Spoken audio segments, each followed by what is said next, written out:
Hello વિદ્યાર્થી મિત્રો, એજ્યુકટેકનો ચેનલમાં આપનું સ્વાગત છે। આજે આપણે શીખીશું ધોરણ 7 વિષય હિન્દી પાઠ 2 તબ યાદ તુમ્હારી આતી હૈ। પાઠ 2ના અભ્યાસ અને સ્વાધ્યાયના પ્રશ્નોના જવાબની અહીં આપણે સમજ મેળવીશું। તો ચાલો શીખીએ પાઠ 2 તબ યાદ તુમ્હારી આતી હૈ। સૌપ્રથમ આપણે અભ્યાસના પ્રશ્નોના જવાબની સમજ મેળવીએ। प्रश्न नंबर 1, प्रश्नों के मौखिक उत्तर दीजिए। सवाल नंबर 1, सुबह होते ही क्या क्या होता है? जवाब में लखी शकाय, सुबह होते ही चिड़िया चहचहाती है, कलियां खिलने लगती है, खुशबू की लहरें फूलों से निकलकर चारों ओर फैल जाती है। सवाल नंबर 2, मैदानों में हरियाली कब लहराती है? मैदानों में हरियाली वर्षा ऋतु में लहराती है। सवाल नंबर 3, आपको प्रभु की याद कब आती है? जवाब में लखी शकाय, तारे, सूरज, चांद, सागर, पर्वत आदि प्रकृति के सुंदर और अद्भुत रूपों को देखकर मुझे प्रभु की याद आती है। सवाल नंबर 4, तुम सुबह में उठकर क्या क्या देखते हो? मैं सुबह में उठकर देखता हूँ कि पूर्व दिशा में सूर्योदय हो रहा है, चिड़िया चहचहा रही है, कलियां खिल रही है, लोग अपने अपने काम में लग रहे हैं। पाठशाला जाने वाले विद्यार्थी घर से निकल पड़े हैं, दूध वाला घर घर दूध और अखबार वाला घर घर अखबार पहुंचा रहा है। प्रश्न नंबर 2, चित्र को देखिए और वचन परिवर्तन कीजिए। चिड़िया उड़ रही है, पहलू एक चित्र है, तेनी सामे घणी बधी चकलीओ छे, तो चिड़िया उड़ रही है एवी रीते लखी शकाय। कली नहीं खिली है तो कलिया नहीं खिली है। बूंद गिरती है तो बूंदे गिरती है। हवे आगळना वाक्यमां बहुवचन आपेलुं छे, तो एक वचन लखीशुं। दरवाजा खुला है, दरवाजे खुले हैं। लड़कियां खेल रही है तो एक वचन थशे, लड़की खेल रही है। આવી રીતે જ્યાં ખાલી જગ્યા છે ત્યાં આપણે વચન પરિવર્તન કરી જવાબ લખવાનો છે। પ્રશ્ન નંબર 3, શબ્દો કે ઉચિત ક્રમ में रखकर અર્થપૂર્ણ વાક્ય બનાવીએ। અહીંયા કેટલાક શબ્દ આપેલા છે, તેમાંથી આપણે અર્થપૂર્ણ વાક્ય બનાવી લખવાનું છે। પહેલું થશે જલ ही जीवन है। बीजा फूलनी अंदर शब्द है, तेनु वाक्य थशे फूलों में रंग कौन भरता है। तीजा वादळ है, तेनी अंदर थी वाक्य थशे बादल में बिजली क्यों चमकती है। आवी रीते आपणे आपेला शब्दों ने योग्य क्रम में गोठवी वाक्य बनावीशुं। प्रश्न नंबर 4, सबसे तेज कौन है? 6-7 छात्रों को टोली बनाए और अपने नाम के पहले वर्ण के अनुसार शब्दकोश के क्रम मुताबिक खड़े रहने को कीजिए।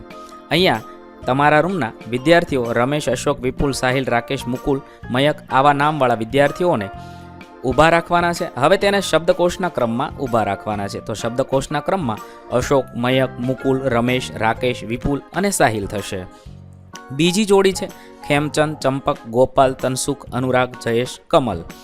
तेने शब्दकोशना क्रममां अनुराग, कमल, खेमचंद, गोपाल, चंपक, जयेश अने तनसुख। आवी रीते तमारे तमारा वर्गखंडनी अंदर विद्यार्थीओने ऊभा राखी अने शब्दकोशना क्रम में ऊभा राखवाना छे। प्रश्न नंबर 5, नीचे दिए गए शब्दों के अर्थ शब्दकोश में से ढूंढकर तेजी से कौन बता सकता है। पहलू कुक तो कोयल की बोली। बीजू है इरादा तो संकल्प। 3, तरुवर तो श्रेष्ठ या बड़ा वृक्ष। 4, मुग्ध तो मोहित। 5, गुजारिश तो निवेदन थशे। त्यारबाद हवे आपणे स्वाध्यायना प्रश्नोना जवाबनी समज मेळवीए। प्रश्न नंबर 1, निम्नलिखित प्रश्नों के उत्तर लिखिए। 1, चिड़िया खुशी के गीत कब आती है? चिड़िया बहुत सवेरे खुशी के गीत गाती है। 2, सुबह होने पर प्रकृति में कैसे बदलाव आते हैं? जवाब में लखीशु, सुबह होने पर आकाश में तारे छिप जाते हैं, रात का अंधेरा दूर होने लगता है, पूर्व दिशा में सूर्योदय के पहले लाली छा जाती है, पंछी चहचहाने लगते हैं, कलियां खिलने लगती है, फूलों की सुगंध हवा में फैलने लगती है। इस प्रकार सोई हुई प्रकृति जाग उठती है और वातावरण में ताजगी का अनुभव होता है। सवाल नंबर 3, पृथ्वी पर हरियाली कब छा जाती है? तो वर्षा ऋतु में धरती को पानी मिलता है, वीरान पड़ी धरती पर घास उगती है, सूखे पौधे हरे हो उठते हैं, पेड़ों को नया जीवन मिलता है, उनके हर पत्तों की शोभा बढ़ती है। इस प्रकार वर्षा ऋतु में पृथ्वी पर हरियाली छा जाती है। 4, हरियाली कहाँ कहाँ दिखाई देती है? तो वर्षा ऋतु आने पर मैदान में हरी घास उगती है, खेतों में हरी फसलें लहलाती है, हरे भरे पेड़ पौधे झूम उठते हैं, बागों और जंगलों में भी हरियाली की बहार छा जाती है, सूखे पर्वत हरे हो जाते हैं। इस प्रकार वर्षा ऋतु में धरती पर जहाँ देखो वहाँ हरियाली दिखाई देती है। प्रश्न नंबर 2, निम्नलिखित काव्य पंक्ति का भावार्थ लिखिए। कलियां दरवाजे खोल खोल जब दुनिया पर मुस्काती है, તો તેનો ભાવાર્થ થશે सुबह होने पर कलियां भी जैसे नींद से आगे जग उठती है, उनकी बंद पंखुड़ियां खुलने लगती है, वे मानो सोने वालों पर मुस्काती है और कहते हैं कि हमारी तरह तुम भी हंसो, मुस्कुराओ, आलस और उदासी को दूर भगाकर काम में लग जाओ। પછી બીજું છે, जब छमछम बूंदे गिरती है बिजली चमचम करती है, तो वर्षा ऋतु में बादल बरसने लगते हैं, तब पानी की बूंदें छम छम की आवाज़ करती है, ऐसा लगता है जैसे वे नृत्य कर रही हो।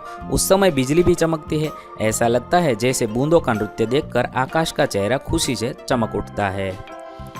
प्रश्न नंबर 3, उदाहरण के अनुसार निम्नलिखित शब्दों के समानार्थी शब्द कोष्टक में से ढूंढ कर लिखिए। पहलू है सुबह, तो तेनो प्रातःकाल थशे। वाक्य है प्रातःकाल देवालय में पूजा होती है। આવી રીતે શબ્દ શોધી અને વાક્ય બનાવવાનું છે। બીજું ખુશી, તો આનંદ થશે। વાક્ય છે आज शहर में बड़ा आनंद आया।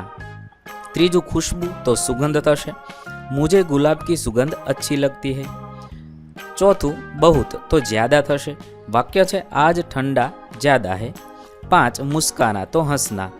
जोकर को देखकर हंसना आता है। આવી રીતે આપણે શબ્દનો સમાનાર્થી શબ્દ શોધી વાક્ય પ્રયોગ કરીશું। प्रश्न नंबर 4, इन यात्रियों को शब्दकोश के क्रम के आधार पर अपने अपने डिब्बे में बैठाइए। અહીંયા યાત્રીઓ છે તો પહેલું ઉઠકર, બીજું થશે કલિયા, ત્રીજું ચાંદ, ચોથું મુસ્કાન। આવી રીતે આપણે યોગ્ય ક્રમમાં ગોઠવી એમને બેસાડશું।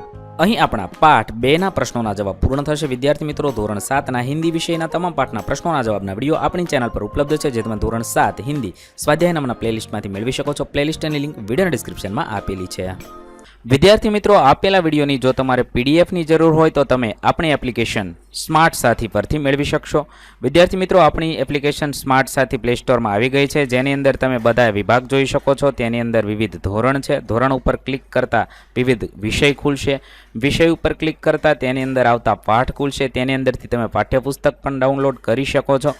તેની અંદર આપેલા પાઠમાં ક્લિક કરતાં તમે પાઠની પીડીએફ, સ્વાધ્યાયની પીડીએફ, સ્વાધ્યાયન પોથીની પીડીએફ, પાઠના વિવિધ વિડીયોઝ, સ્વાધ્યાયના વિડીયોઝ, સ્વાધ્યાયન પોથીના વિડીયોઝ બધું જોઈ શકો છો અને ડાઉનલોડ પણ માત્ર એક ક્લિકમાં કરી શકો છો। વિદ્યાર્થી મિત્રો, આપણી એપને સપોર્ટ કરજો, ડાઉનલોડ કરજો